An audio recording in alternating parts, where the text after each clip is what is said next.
नमस्कार। आज मैं आप लोगों को जगन्नाथ धाम उड़ीसा माँ समलेश्वरी की धरती संबलपुर लिए चलता हूँ। जिस दिन नेताजी सुभाष चंद्र बोस का जन्मदिन मनाया जाता है, उसी दिन पूरी दुनिया और एक स्वतंत्रता सेनानी का जन्मदिन मनाती है, जिसे लायन ऑफ उड़ीसा कहा जाता है। आज हम लोग वीर सुरेंद्र साय की बात कर रहे हैं, जिनका जन्म 23 जनवरी 1809 खिंडा ग्राम संबलपुर में हुआ था। वीर सुरेंद्र साय, जिन्हें भारत के अग्रणी स्वाधीनता सेनानियों में गिनती की जाती है, 1857 के 30 वर्ष पूर्व ही उन्होंने ब्रिटिश सरकार के खिलाफ उलगुलान आरंभ किया था। महान स्वतंत्रता सेनानी वीर सुरेंद्र साय 18 वर्ष की उम्र में ही ब्रिटिश सरकार के खिलाफ तलवार की धार तेज कर ली थी।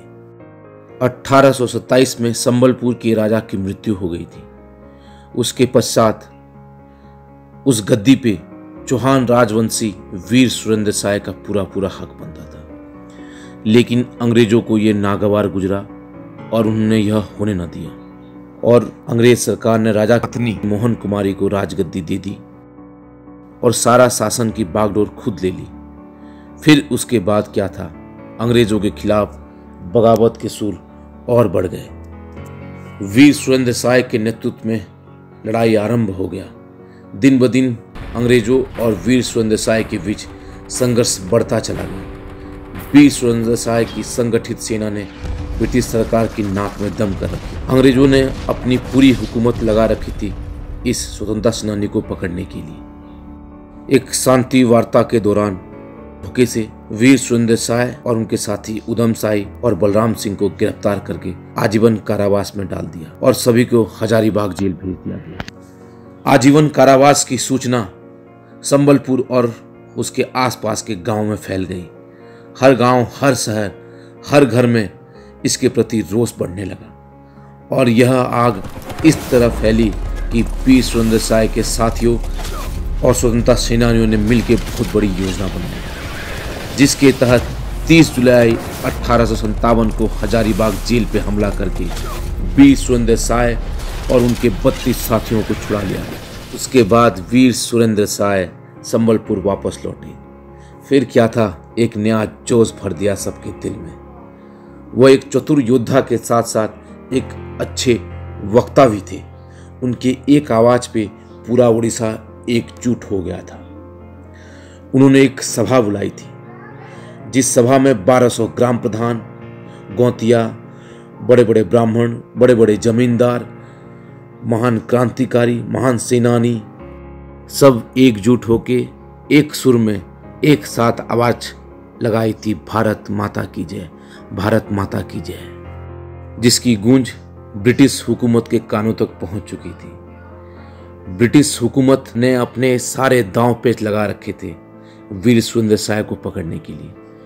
ब्रिटिश हुकूमत ने यूरोप से अपने बड़े बड़े अधिकारी बुलाए थे, क्योंकि ब्रिटिश हुकूमत को ये पता थी कि वीर सुरेंद्र साय को पकड़ना मुश्किल बल्कि नहीं नामुमकिन हो चुका था। फिर सारी घटना की जानकारी जॉन रोज को दी गई।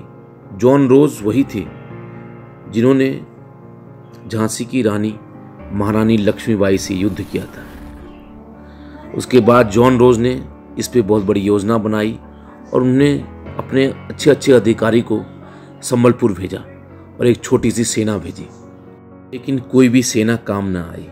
ना कोई जॉन रोज काम आया, ना कोई ब्रिटिश अधिकारी काम आया। गुरिल्ला युद्ध में महारत हासिल करने वाले वीर सुरेंद्र साय ने एक एक अंग्रेज अधिकारी को धूल चटा दिया। लेकिन फिर एक बड़ी कूटनीति और पैसे के दम पे अंग्रेज अधिकारियों ने एक चाल चली और मोहरा बना दयानिधि नामक एक व्यक्ति पूरे परिवार के साथ वीर सुरेंद्र साय को गिरफ्तार कर लिया गया। अंग्रेजी सरकार को इतना डर था कि उन्होंने वीर सुरेंद्र साय को रातों रात रायपुर के जेल में भेज दिया और फिर उसके बाद नागपुर के असीरगढ़ जेल में कारावास में डाल दिया। असीमगढ़ के जेल में वीर सुरेंद्र साय को मानसिक और शारीरिक प्रताड़ना दी जाती थी, लेकिन उन्होंने ब्रिटिश हुकूमत के सामने कभी घुटने नहीं टेके।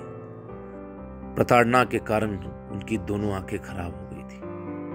उनके 75 वर्ष के जीवन काल में 37 वर्ष कारावास में ही बिताया। फिर एक रोज ऐसा दिन आया 28 फरवरी 1884 को उन्होंने अपनी इष्ट देवी माँ समलेश्वरी की वंदना की और भारत माँ को नमन की और सभी को अलविदा कह के चले गए। लेकिन आज भी स्वतंत्रता सेनानी वीर सुरेंद्र साय उड़ीसा के हर घर में रहते हैं। हर नौजवान उन्हें अपना आदर्श मानता है।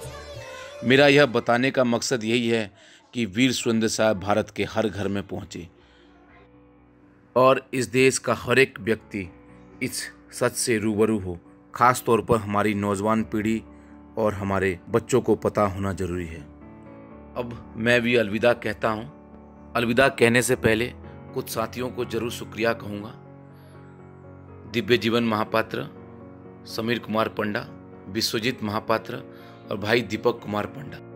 भाई दीपक कुमार पंडा ने वीर सुरेंद्र साय की जीवनी पे बहुत मेहनत की है। उस किताब को आप लोग अवश्य पढ़ें और आप लोगों का बहुत बहुत शुक्रिया, धन्यवाद। यह कहानी कैसा लगा आप मुझे जरूर सूचित कीजिएगा।